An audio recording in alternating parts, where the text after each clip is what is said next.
Although you may be hearing about it for the first time, UV disinfection of water supplies is not new.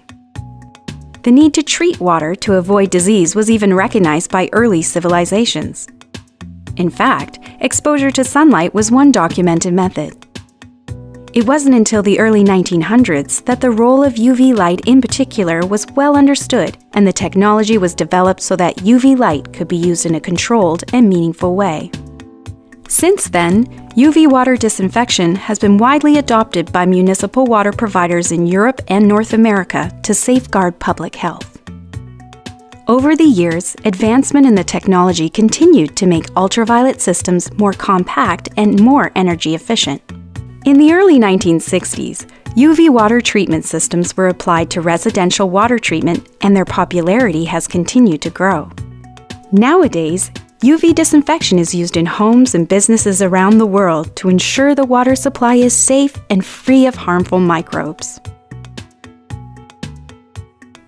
Ultraviolet light is a sophisticated disinfection solution that can be explained quite simply. UV light of a special wavelength is passed through the water, inactivating any pathogens that are present. Your water is safe to drink.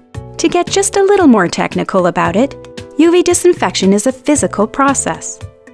It is achieved by applying energy from the UV light as opposed to adding chemicals like chlorine. That energy is absorbed by the organism and it disrupts or garbles its DNA. That's the code that tells the microorganism how to reproduce. Without that code, it can't reproduce, so it can't cause infection or illness. The key to UV disinfection is that different amounts of UVC energy are needed to inactivate different organisms. The amount of energy needed is called the dose. For UV systems, you get the dose by multiplying the light intensity by the exposure time. The latter is accounted for by the flow rate of the water through the UV chamber. But to spare you from all that math, manufacturers of UV systems will typically design the system to provide a dose of 30 millijoules per centimeter squared. This is sufficient to inactivate the microorganisms commonly found in water supplies. Typically, there are 4 basic components to a UV system. The heart of the system is, of course, the UV lamp. These are available in different configurations, including low-pressure standard lamps, low-pressure high-output lamps, and low-pressure amalgam lamps, each suited to different flow rates, applications, and footprints. Regardless of the lamp type, it will be protected by a quartz sleeve.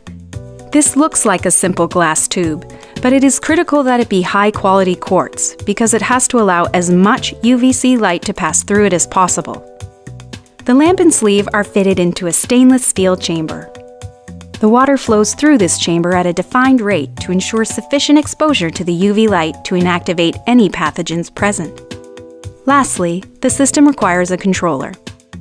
This is the part of the unit that controls the electrical output and powers the lamp to produce UV light. These units vary in complexity and size depending on the number and type of added features of the system, like lamp change reminders or low UV alarms. A simple water test should tell you everything you need to know about your water quality and what is required to optimize your water treatment system. As we've learned, the effectiveness of a UV system depends on it delivering the right dose of UV light. Other contaminants in your water supply, like turbidity, hardness, or iron and manganese, interfere with that process.